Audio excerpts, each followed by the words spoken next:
my dreams I make my way to Medina, the home and chosen place of our beloved prophet, where all I feel is peace and so much joy around. No better place for me. Yeah, Medina, Medina, Medina to Nabi, Medina, Medina, that's where I wanna be. Medina, Medina, Medina to Nabi, Medina, Medina, that's where I wanna be. Oh, oh, Medina, Medina, oh, oh, Medina, Medina. I wake with the morning light in Medina. Everywhere I see blue skies set above these mountains, bright colors fill the streets, a smile on every face, a special place for me. Yeah, Medina, Medina, Medina to Nabi, Medina, Medina, that's where I wanna be. Medina, Medina, Medina to Nabi, Medina, Medina, that's where I wanna be.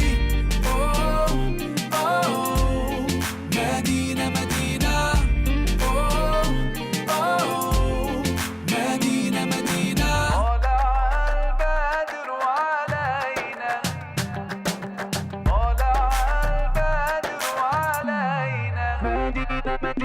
طلع البدر علينا من ثنيات الوداع، وجب الشكر علينا ما دعا لله داع.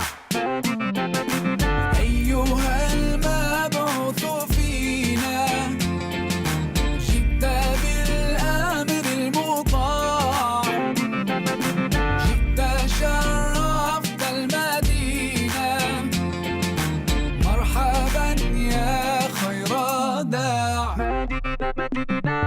مدينة، مدينة، مدينة النبي، مدينة، مدينة، that's where I wanna be. مدينة، مدينة، مدينة النبي، مدينة، مدينة, that's where I wanna be.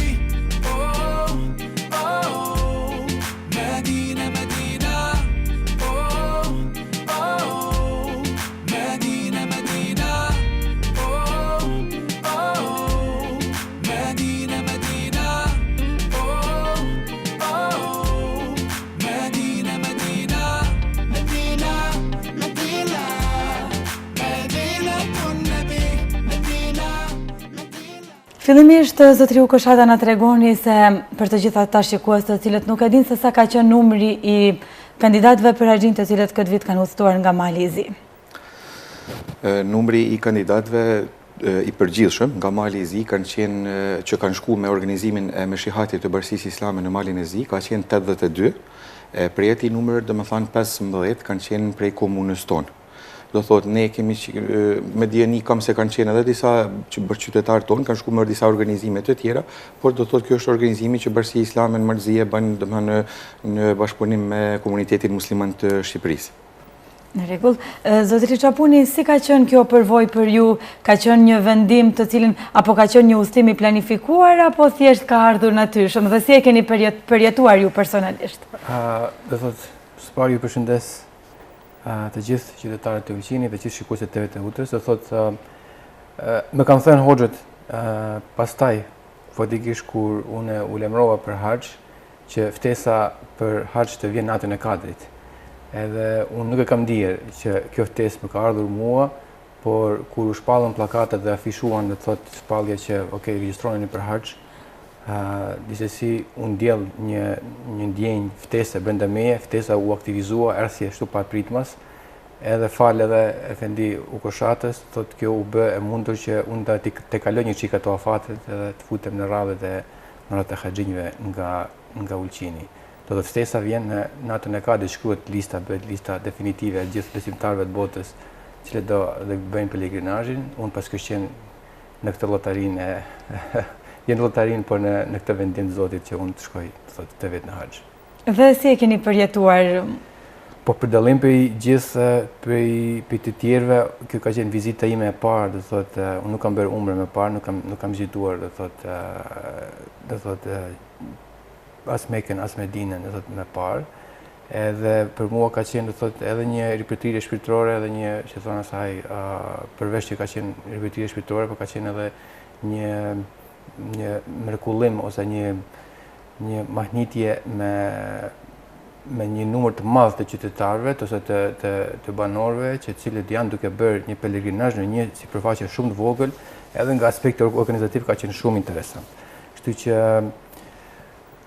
e kam përjetuar shumë, që thonë, shumë me një mall, shumë me ndjenja, do thotë mbushesh për të 3 javë, mbushesh me një energji që nuk e di se nuk mund të përshkruhet aq thjesht. Edhe tani që jam larg faktikisht këto ditë, të thotë që jemi duke u kthyer ngadalë rutinës së përditshme, më duket se po më mungon ajo rutina e Arabisë. Efendi Ukoshata, cilat kanë qenë ritualet e para me të cilët ju e keni nisur, le të themi, udhëtimin tuaj atje pelegrinazh? Si që dini, ju kemi informuar domethënë bashkëqytetarët tonë edhe para se në nis në Haxhilluk. Pra ne kemi shkuar domethënë në Tiranë, sepse aty kemi pas pikën e nisjes, gjithsesi aeroplanin që kemi shku në Arabi.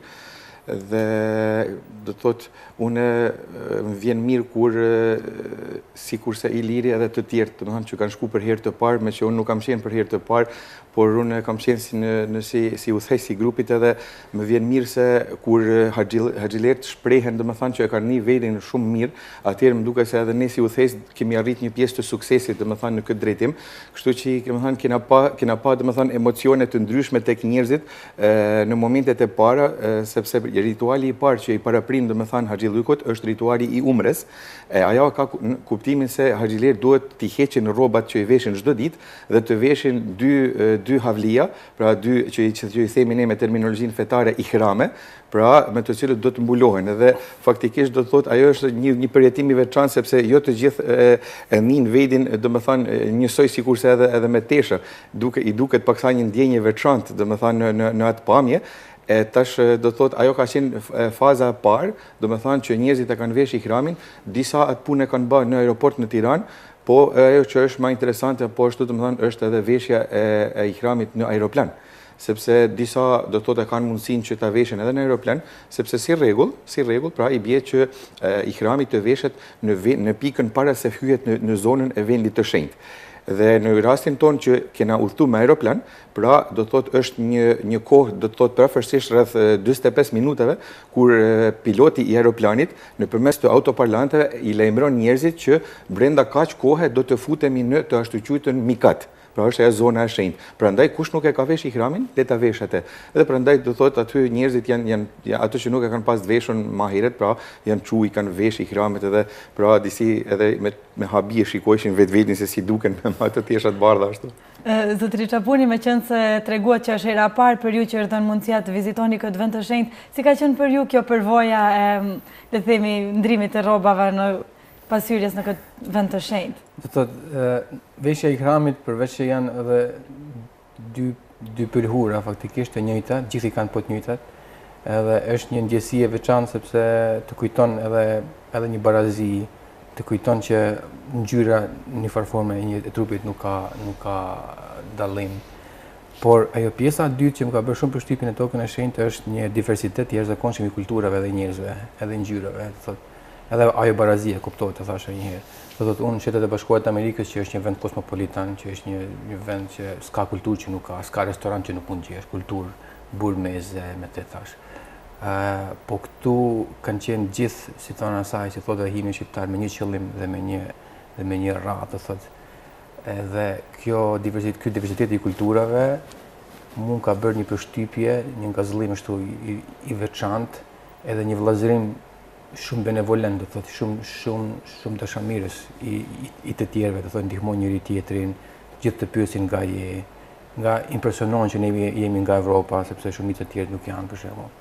Edhe nuk e dinin ku është Montenegroja ose ku është Shqipëria. Kështu që ka qenë një eksperiencë shumë interesante. Kurse eksperjenca e dytë që ka bërë shumë përshtypje është që ka marrë vesh nga shokët e mi që janë saudit vetë, që ata janë të udhëruar fatikisht nga shteti edhe nga kultura e tyre që t'i mikpresin haxhilerët, haxhinjt. Edhe thot kur vrapon maratonën, vetëm kur vrapon maratonën për shembull në New York ose në Boston, t'i jepet uji i falas. Kështu që këtu ta jepnin ujin e ushqimin falas hap pas hapi, edhe bile bënin gara se kujt do ja merrje, se kush do të ja, kush do marr këtë mirësi ose këtë sevap, se thonë asaj, për ta mikpritur atë haxhiun. Pastaj takimi edhe me bashkëqytetarin ton Vardonin, i cili është bashkëqytetari jonë dhe punon atje, edhe bujaria e tij dhe bujaria e shoqërisë së tij dhe shokëve të tij, do të ndaj nesh, kujdesin që e kanë treguar gjithë, do thotë, të afërmit tan atje, do thotë, është për t'u lëvduar, po është edhe diçka që mbas edhe ne kemi harruar një çik këtë mëlqen, nuk e di, do thotë, tani jam duke i përpunuar këto ndjenja që i kam të shënimet e mia, mbas pas një muaji do jem më i qartë me ato përshtypjet e mia, por shkurtimisht kjo ishte ajo përgjigje. Po cilat kanë qenë aktivitetet e përditshme në Mekë? Ne si udhëheq do të thotë që kemi qenë 5 vetë në mbikëqyrje të këtyre 82 vetëve. Kemi ndjej si obligim që haxhilerët çdo ditë t'i informojmë qoftë me obligimet që i paraprin, por qoftë edhe me përmbajtjen e atyre obligimeve. Ne kemi pas fat kështu që kemi qëndruar në qytetin e Mekës 10 ditë para se kanë filluar ritualet e haxhit. Kështu që ato 10 ditë do të thotë i kemi shfrytzuar maksimalisht sparit, normalisht që njerëzit çdo ditë t'i ofrojmë rreth afër Qabes, për shkak se domethënë vendqëndrimi jon nuk ka qenë fare bash afër Qabes, na është dash me udhëtu me autobuse apo herë me taksi, varet se si ka qelluar puna, por se brenda hotelit domethënë kemi organizuar çdo ditë ligjërata përmes të cilave do të thotë i kemi njoftuar haxhilerët për së afërmi, për shembull çka do të thotë sjellje rrotullimi rreth Qabes, ç'do të thotë ecja mes Safës dhe Merves, ç'është uji i Zemzemit, çka është Arafati, ç'është Mina. Pra, në përgjithësi historikun e shkurt të këtyre pikave, të cilat janë pjesë e ritualit të haxhit, në mënyrë që haxhilerët sa më afër dhe sa më shpirtërisht të përjetojnë qëndrimet në ato vende dhe ritualet që kryhen aty, që thjesht pra mos të jetë vetëm një qëndrim apo një kryerje formale, por të jetë për shkuar edhe me ndjenja emocionale dhe shpirtërore që njerëzit sa më tepër pra tani vedin mirë dhe bukur. Edhe mendoj se ato ligjërata janë majtë rregullisht dhe kanë arritur suksesin e tyre. Ne kemi pas brenda grupit gati 10 hoxhallar, qoftë të këtyre pjesëve që janë shqipfolse apo edhe aty në bosnjake. Pra kemi grupin gjithmonë e kemi informuar në të dy gjuhët, në njërin edhe në tjetrën paralelisht, në mënyrë që të gjithë njerëzit pra të jenë të mirë informuar për të gjithë atë që domethënë na ka paraprin në haxh. Edhe do të thotë e kemi pas hotelin me një restorant të madh dhe aty brenda restoranit domethënë kena pas mundësi që ta zhvillojmë këtë aktivitet. Dhe sigurisht pra ajo më kryesorja post ligjëratave pra ka qenë shkuarja në Qabe me grup, pavarësisht se ka pas edhe ma të ri që kanë shku edhe individualisht, që normalisht edhe ajo është një pjesë e përjetimit kur paksa veçohesh nga grupi, kur do të thotë bën dua, lutesh, pra me një qoshe atje duke mos të pa askush, por njerëzit që janë pak më të moshuar normalisht kanë nevojë për një përkrahje, për një qëndrim afër tyre. Edhe mendoj se ata shumë janë kënaq. Ju keni bërë apel tek të gjithë qytetarët, tek të gjithë besimtarët musliman, disa kohë përpara nisjesh këtu nga studia emisioni Ditë e Re, që është mirë pasi që nevojitet që të jetë në personi i cili ndërmerr këtë udhtim të jetë në një gjendje të mirë fizike. Sa ka qenë e lodhshme për ju? Sepse Efendi Ukoshata ka bërë apel që nuk është domosdoshme, por ka bërë apel që le të themi besimtarët musliman ta kryejnë këtë obligim në moshë sa më të re, që të jenë në gjendje si le të themi mendore ashtu dhe fizike për ta përballuar atë. Tani unë do thotë shqyr Zotit që ma bëri Zoti ma mundsoj këtë udhtim në këtë moshë. Bile edhe nga njëherë më duket që edhe kam të kaluar atë moshën e duhur, sepse është bukur kur shef, do thot, njerëzit nga kultura të ndryshme, edhe ne mbase kemi pasur atë koncentrimin më të madh të pleqjve. Ne shqiptarët, sidomos ne ulqinakët, do thot, nga Shqipëria për shembull ke pas çifte të reja nga të 20-tat për shembull, ose në fillimin e 30-tave, shumica kanë qenë të tillë. Edhe nga shumë shokët e mi nga Shtetet e Bashkuara të Amerikës, po ashtu, gjithë kanë qenë, do thot, në 30-tat. Haxhinjt nga Turqia rëndom janë një çik të moshuar, por unë, do thot, mendoj që këtë obligim fetar, do thot, duhet ta bëjmë sa më parë, sa më herët. Bile edhe kam edhe një apel tjetër që nëse tani për këta çka të bëjmë me këta tjerë që na kanë mbetur, do thotë se ata duan ta bëjnë haxhin, atëherë duhet që edhe gjyshat tona, do thotë ti përcjellim me një të ri. Do thotë që shkojë për shembull gjyshi me nipin ose gjyshja me nipin e me mbesën e tjerë. Ky është një kombinim i bukur, edhe nga aspekti, do thotë, i asojnë lidhjeve, edhe nga aspekti që tani ne po e kompenzojmë gjyshes kujdesin për diçka. Do thotë, e mendoj që kjo është një zgjidhje që mund të jap frute. Këtë apel po bëj tani, do thotë që shkohet sa më i ri, sepse benefitet ose do thotë ato ritualet bëhen më lehtë dhe më mirë kur jenë në moshë sa më të re. Nuk është që ka aty një është edhe aspekti fizik, do thotë që është i mundimshëm, por kemi të bëjmë edhe me faktorë të tjerë të jashtëzakonshme. Është temperatura, është numri i madh i njerëzve, do thotë për kulturave të ndryshme, është aspekti gjuhësor. Sidomos për sa i përket personave të moshuar, kur jemi tek gjuha. Ata flasin vetëm gjuhën shqipe ose gjuhën malazeze etj, kështu që nuk e din tani se si ai do komunikoj, kush do marr vesh. Do thotë ata, do thotë është një lloj edhe anksioziteti edhe nga ana e tyre. A do dinë që gjenden çka nëse ndan nga grupi që edhe mund të bëj vaki, sepse në atë mas njerëzish, do thotë që të largohet një person nga grupi ndodh. Kështu që unë mendoj që duhet të bëjmë këtë ritual sa më parë, edhe të fitojmë eksperiencë sa më parë, edhe fatikisht ta drejtojmë jetën tamam aty siç duhet sa më parë. Kështu që rinia duhet të shkojë sa më parë, qoftë vetë, qoftë me gjyshet. Ne shpresojmë dhe urojmë që, le të themi, kjo ide juaja të praktikohet duke filluar nga udhëtimi i jashtëm në haxh. Cilat janë vendet që ju keni vizituar me grupin tuaj gjatë qëndrimit në Mekë kësaj radhe? Vetëm një ndërlidhje e shkurt në lidhje me këtë çfarë tha Iliri, do thotë kemi pas rastin shembull, pra që po bëjmë apel, edhe unë kam bërë apel edhe përsëri, po bëj apel pra që njerëzit sa më të ri të shkojnë domethënë në këto vende, sidomos në këto 10-15 vite të ardhshme, sepse tash është ajo stina e verës, kur temperatura është jashtëzakonisht domethënë e madhe, arrin atë maksimalitetin e saj, domethënë që janë ato vende. Do të thotë nuk e di tash, unë ndoshta mund edhe me gabu kur them, por me siguri diku rreth 47-8 ka qenë temperatura që është sjell ditëve të ndryshëm, edhe shpesh na është dashur me shkuën për vende këtu ku ka fresk, pra ku është në vende në ambiente të klimatizuara. Për shembull kemi pas një nan nga Tuzi, nga Malsia, e cila do thotë ka qenë në moshën 75 vjeçe përafërsisht, edhe ka qenë jashtëzakonisht e dobë me shëndet. Me shikuar të thotë kështu në fillim, domethënë qysh në start ajo nuk ka qenë për të shkuar atje, por megjithatë vullneti i saj, dëshira e saj, zemra e saj pra që ka pas për të shkuar atje, hajde ja kemi mundsuar me që ka ardhur edhe me motrën e vet. Edhe ajo nuk ka qenë në gjendje fizike që të bëj për shembull rrotullimin apo tavafin rreth Qabes dhe ecjen mes Safës dhe Mervës në kam. Është dashur domethënë me anë aty në karrocave të invalidëve. Edhe ne jemi marrë vesh me personin i cili ja ka kryer ato rite, që pasi ta kryejnë ta lajnë në një pikë të caktuar. Edhe do thotë kur ne kemi shkuar dhe kemi kryer normalisht në kam, dhe kur jemi kthyer për ta takuar të mrapa, nuk kemi mujt me e gjetë, sepse me sa duket ai djali i cili ja ka kryer atë rit nuk e ka lënë në atë pikën ku jemi marrë në vesh, po e ka lënë në një pikë tjetër. T'ju them kështu, atje a di si është, në qoftë se e ke personin në 20 metra dhe nuk është aty ku i ke thënë me qenë, ka gjasa që nuk e shef. E ke parasysh e nuk e shef. Pra sepse gjithë gati janë një ngjyrë, gjithë janë të bardhë, nuk ke orientim pra mu taku. Edhe e kemi lyp, me të thënë drejtë, e kemi lyp një orë gjys, 2 kështu si grup. S'kemi mujt me e gjetë. Atëherë, me që kemi qenë me grup tjetër, atëherë une e kam marrë grupin edhe i kam çuar në hotel, ndërsa një udhëheq tjetër ka ndej me lyp atë dhe ka ndej gjithë natën, ka ndej me lyp, s'ka mujt me e gjetë.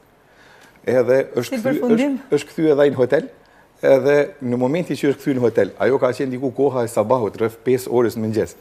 Edhe na ka marrë një polic në telefon, thotë flet arabisht me mu, thotë a jeni ju Suadi, po a është thotë në grup me ju filanja me emër, po. E thamon, po thot e kena gjetë, thot këtu është duke ju kërku.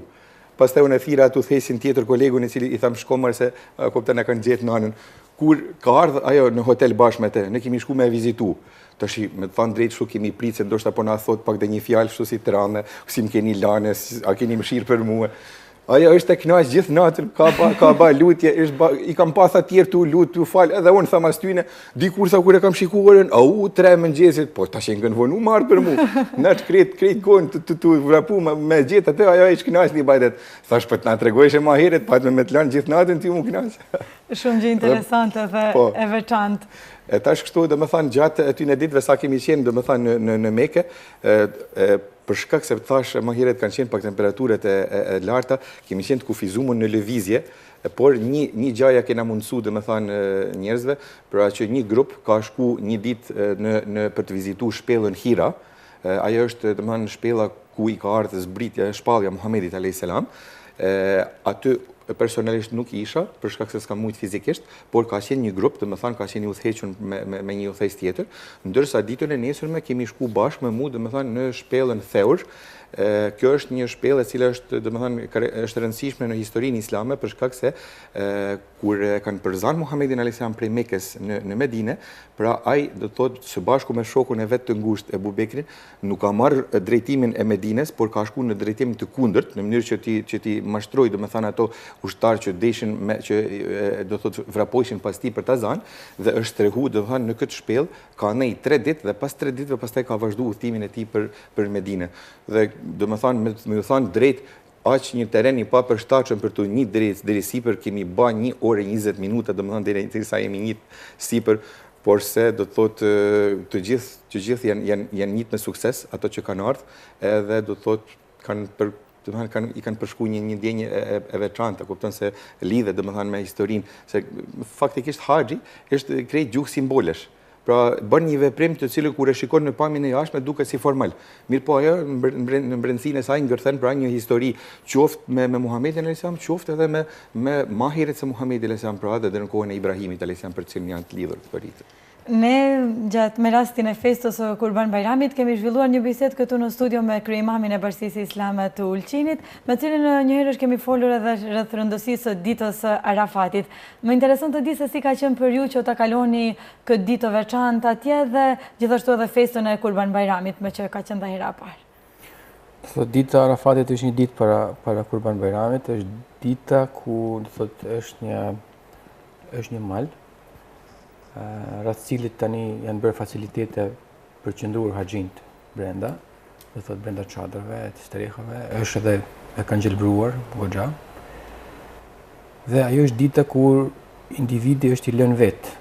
Jo lënë vetë do thot nga grupi, se me grup jemi, por je i lënë vetë do thot me jetën tënde, me lutjet e tua, me gjunajet e tua, do thot edhe është dita lutjeve. Sidomos do thot pas drekës dhe deri në do thot muzikë, është dita kur do thot ti i drejtohesh Zotit krijuesit për lutjet e tua, për nevojat e tua, për lëshimet dhe gabimet e tua, mëkatet e tua të së kaluarës. Edhe është një ditë jashtëzakonisht e veçantë, më duket se edhe Arafati ka një rëndësi po aq të madhe që kur mbaron dita e Arafatit të duket ta thosë e mbarova, edhe pse të nesërmen dhe ditën e vijim ke për të bërë një kilometrazh goxha të madh, me 10 kilometra për të përshkuar në këmbë, por dita e Arafatit është një ditë jo lodhshme, por një ditë e cila e plotson pothuajse 8% e haxhit. Do thotë është një dita kur ti bën një rekapitulim të jetës, se çka ke bërë dhe çka do bësh, edhe çka ke dëshirë, çka ku. Do thotë është një pjesë e jashtëzakonshme e haxhit, një eksperiencë që do thotë që jashtëzakonisht ka lënë një vul në mua. Edhe pastaj pas asaj dite shkohet në Muzdelife. Muzdelife është një teren shumë interesant, pra do thotë flehet në qiell të hapur. Do thotë nuk ka facilitete, nuk ka çadra, nuk ka do thotë facilitete tjera janë, uji e këto do thotë janë aty, por facilitetet tjera nuk ka, do të shtrihesh edhe flen në qiell të hapur.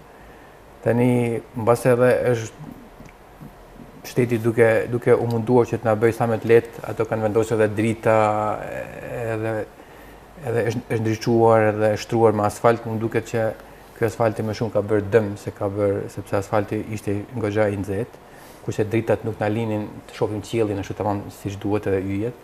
Por në rregull do thotë ka qenë kjo një eksperiencë e jashtëzakonshme, do thotë kjo tër dita Arafatit dhe nata në Muzdelife ka qenë një eksperiencë e jashtëzakonshme. Do thotë është pjesa më madhore e haxhit.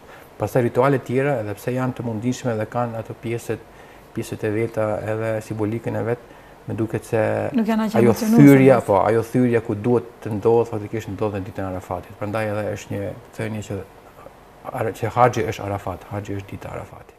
Falenderoj. Zotëri Ukoshata, siç e theka edhe më herët, ne jemi mësuar që në qytetin e Ulqinit gjithmonë në të njëjtën mënyrë ta kremtojmë, le të themi, ditën e Kurban Bayramit. E dim tashmë të gjithë se si nis me prerjen e kurbanit, vizitat e këto afërmit e kështu me radhë. Si është, le të themi, dita e parë e Kurban Bayramit atje? Po më thënë drejt, do të thotë sikur obligimet fetare disi janë nda për haxhilert edhe për ata që nuk janë në haxh. Për shembull, dita e Arafatit për shkak të rëndësisë që ka, do të thotë për ata që nuk janë në haxh, është një sevap i madh shumë që atë ditë të agjërojnë. Mirë, po kjo nuk vlen për haxhilert. Për shkak se haxhilert e kanë ditë të lodhshme, e kanë ditën e lutjeve, ditën e përkushtimit dhe agjërimi në atë ditë është fare i papëlqyer ose më mirë me thënë i urrëtur. Kështu që domethënë është e kundërta. Kur e shikon ditën e nesërme, pra ditën e Bayramit, pra do të thotë në Mekë ju nuk e keni aq të qartë se është ditë Bayramit. Në krahasim për shembull me vendin ton ku njerëzit për shembull shkojnë me fal Bayramin, ndërsa haxhit për shembull nuk e kanë obligim me fal Bayramin.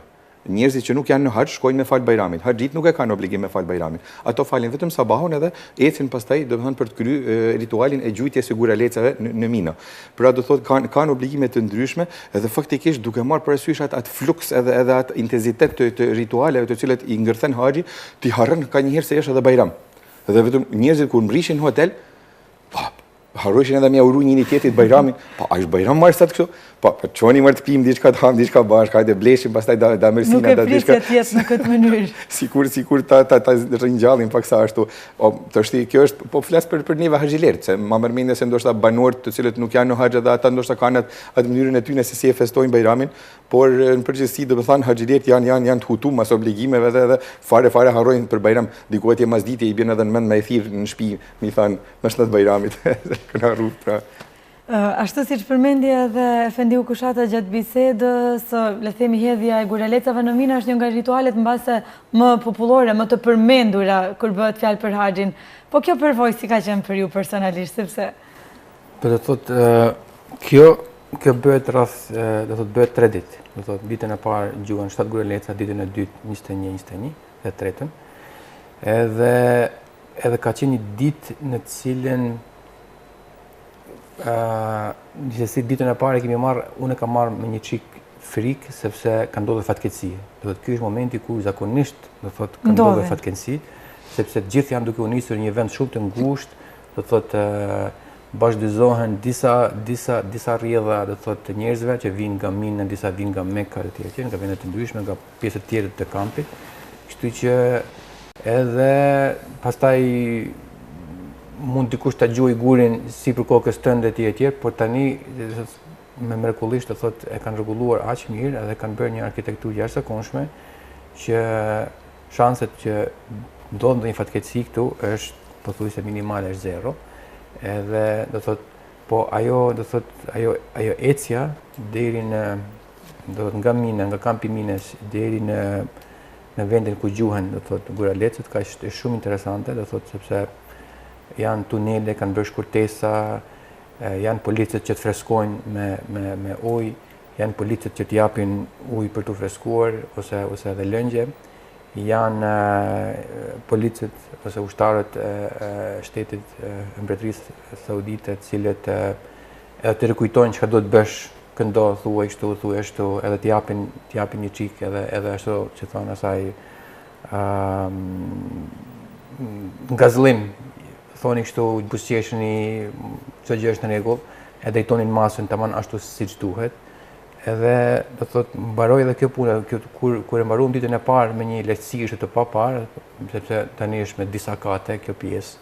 dhe është ajo pjesa ku gjuhën gurët është simbolike, do thotë nuk ka që është do një shejtan aty, do thotë nuk është, po është simbolike gjojtja e gurëve, por thotë edhe kompletohet, do thotë sa më shumë që gjuhën një farforme, gjithsesi lirohet njeriu nga disa brenga që mund t'i ketë. Bile Efendiu para se jemi nisur atje na thonte ka njerëz që aq shumë gazllen që heqin edhe kputucët e zgjojnë edhe kputucën, por ne thonte guralecët duhet zgjoni, vetëm guralecë mos zgjoni gjë tjetër. Ka njerëz që marrin edhe gur të mëdhenj, por tani është bërë fatikisht kjo pjesë, thotë është rregulluar aq mirë që besoj që shanset për ndodhur ndonjë gjë pa dëshiruar janë minimale, duke pas parasysh do thotë se si ka qenë edhe arkitektura e viteve të kaluara, do thotë duke se ky është viti i parë, i dytë nuk e di që është organizuar në këtë mënyrë. Po më ka pëlqyer shumë, do thotë kjo ka qenë pjesë edhe pjesa e organizimit, pjesa e logjistikës, do thotë e cila ka ndodhur, ka qenë tamam. Çdo pjesë më emocionuese dhe më veçantë se sa tjetra. Edhe për fund, për mos u marrë më shumë kohë, do doja që të dëgjoja edhe emocionet të cilat juve ju kanë kapluar teksa shëtiteshit në Mekë me grupin të cilin e keni udhëhequr. Po t'ju thëmë drejt, ka njëherë mendoj me vedi edhe një prej atyre lutjeve që vetë i bëj aty në qabe, thamë, o Zot, ma mundsoj do njëherë mos me qenë udhëheqës. Për shkak se njëri kur je udhëheqës, je non-stop në vigilencë rreth grupit. Mos po hupet dikush, mos po tretet, mos po ndahet nga grupi, edhe nga ajo friga, do të thënë që ngrej krejt njerëz me i pas, do të thënë në rreth, duke i përkujtuar njerëzit, do thotë që të mos dalin nga kontrolli i emocioneve të tyre duke nëse dikush rastësisht e shtyn. A kuptoni se për shembull këtë që përmendëm tash në Mina, imagjinoni 250.000 njerëz brenda një ore shkojnë me gjujt guralecët. 250.000 njerëz për një orë. Do të thënë çfarë fluksit i madh është njerëz aty. Ndërsa kur ta shikoni, do të thënë aty rreth Qabes, aty në minimum 500.000 vet janë duke u sjellë rreth Qabes, duke rrotulluar rreth Qabes. Do të thënë edhe në mas njerëzve, do të thënë dikush të shtyn, dikush edhin pa dëshirë. Me tash dikush njerëzit edhe emocionohet, nervozohet, e shikon dikush me egërsi, por kur e shikon me egërsi, ai tjetri sillet, buzëqeshet, thotë më fal, e çon dorën. Atëherë shef se ai nuk ka dash me bë diçka me qëllim, por thjesht, do të thënë masa e njerëzve e ka marrë përpara edhe do të thënë nuk ka pas mundësi me kontrollu lëvizjen.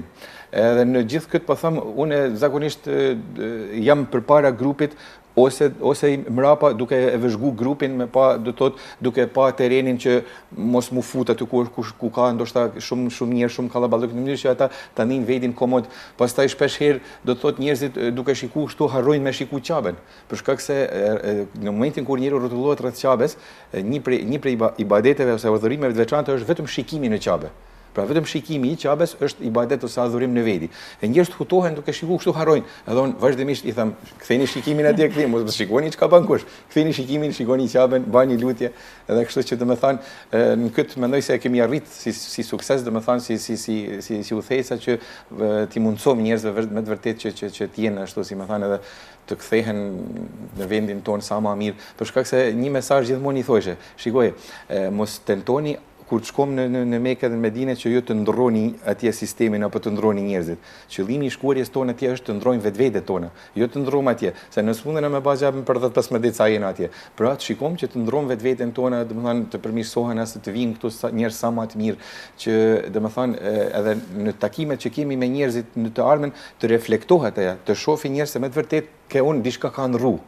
Nuk jam ma, do me thënë, ndoshta s'është në çajre pa gabu, se njeri pa gabime nuk ka, por thjesht, pra ato ditë e përjetimit të haxhit të lajnë një gjurmë të thellë në shpirtin edhe në zemrën e njeriu që do thotë mos tentojmë me bë diçka gabim, mos mendon për dikën keq, mos tentojmë me bë fare intrigash, pra thjesht të jemi njerëz me shpirt të pastër. Do doja nga ju një mesazh të shkurtër për të gjithë shikuesit, nga ju se çfarë ju keni mësuar nga kjo përvojë juaja. Qa ka mësuar? Dhe thotë, ka mësuar që njerëzit gjithë janë barabartë para Zotit.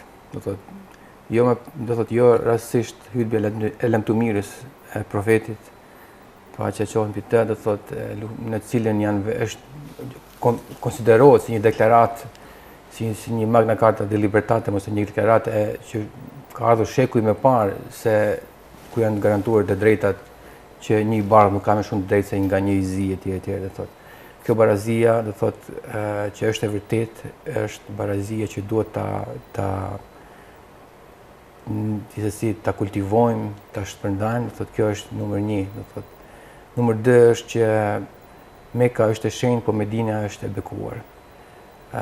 Medina, se nuk volëm shumë për Medinën sot, Medina është një qytet që më ka lënë një përshtypje të jashtëzakonshme, se përderisa Meka është një qytet vibrant, një qytet me një dinamikë të jashtëzakonshme, mbase sepse shumica ritualeve të haxhit janë të koncentruar në Mekë, jo në Medinë. Edhe Meka ka një qetësi të jashtëzakonshme, një qetësi edhe arkitektonike shumë interesante, do thot një qytet kosmopolitan evropian, nuk e di, do thot, me një arkitekturë të jashtëzakonshme, me një kulturë dhe me një qetësi të njerëzve, do thot, njerëzit janë gjithë qetë, të relaksuar. Edhe më ka lënë shumë përshtypje, do thot, xhamia e profetit, ka lënë shumë përshtypje, do thot, ritualet brenda saj, po më ka lënë gjithë përshtypje edhe njerëzit që Medinën edhe bile kur u bë plani, do thot, sa ditë do rrim këtu, unë kisha normalisht unë doja që të minimizoja ditët nga aspekti i punës, sepse nuk dua që të bëj pushim goxha gjatë. Kurse kur thanë që do rrimi 2 ditë në Medinë, hoxhallarët thanë, sa pak. Thosh unë, po Medinë s'është pjesë e haxhit, s'ka nevojë, bile të rrimë 1 ditë edhe të kthehemi mbrapa. Por jo, do thotë, pastaj ndarja nga Medina është një përjetim vete. Do thotë Medina është e shenjtë, do thotë, edhe nëse një ibadet, do thotë, në Mekë është vlerësohet si 100 fish, kurse në Medinë 1000 fish, do thotë e ka një më duket se aty mbulohet ajo qetësia që ne fiton me kompletimin e haxhit, Medinë disi edhe kompletohet me atë qetësinë edhe me atë nuk e di, do thotë arabisht quhet sekina, por se si ta përkthej shqip përveç qetësisë nuk e di se si ta quaj. Tani mesazhi im është që, siç e thashë më herët, do thotë përshpërjetimi i jashtëzakonshëm është vap cilën nuk e ndihen nga që është thatësirë. Nuk është lagështia relative në Mekë dhe Medinë është shumë e vogël, 5 deri në 10% maksimum. Këtu është 80, 90% për shembull, kështu që këtu vapa ndihet më shumë se ndihet atje. Është, do thotë, një çik e vështirë, por duhet ta bëjmë haxhin. Duhet ta bëjmë sa më të ri, mundësisht. Edhe ta përjetojmë sa më të ri edhe nga aspekti fizik, po edhe nga aspekti shpirtëror, sepse është një moment jo i thyrjes në jetë, po është një moment, do thotë, kur bëhet një lloj kapitulimi, një lloj ndrrimi. Do thotë, unë e kam përjetuar shumë mirë, gjithë anëtarët e grupit kanë pothuajse ndajnë të njëjtin mendim, do thotë, përshtypje, do thotë, ka edhe gjëra që nuk na kanë pëlqyer edhe në Mekë edhe në Medinë nga aspekti organizativ, nga aspekti i njerëzve, por që çdo gjë disi harrohet kur e din që ke bërë një obligim fetar duke filluar, pastaj edhe një pelegrinazh që kush e di se kur do na mundsohet prapë që ta bëjmë. Unë ju falenderoj shumë që keni pranuar që këtë përvojë tuaj ta ndani me shikuesit e televizionit të UTA, sepse me të vërtetë do ishte mëkat që të mos njihen me emocionin që ju e keni përjetuar atje dhe mos ta ndani me të gjithë ne.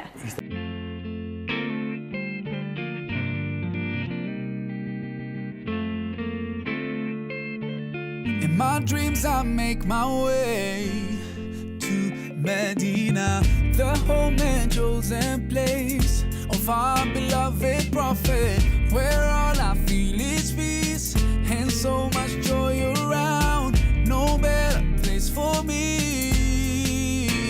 Yeah, Medina, Medina, Medina to Nabi, Medina, Medina. That's where I wanna be. Medina, Medina, Medina to Nabi, Medina, Medina. That's where I wanna be. Oh, oh, Medina, Medina.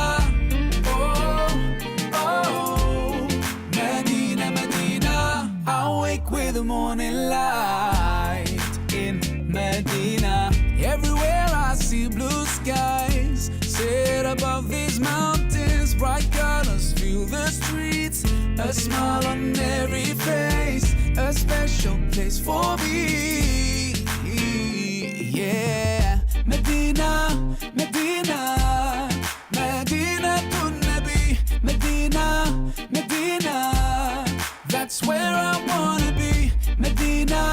Medina, Medina to Nabi, Medina, Medina, that's where I wanna be. Oh, oh, Medina, Medina, oh, oh, Medina, Medina. طلع البدر علينا، طلع البدر علينا، طلع البدر علينا من ثنيات الوداع، وجب الشكر علينا ما دعا لله داع.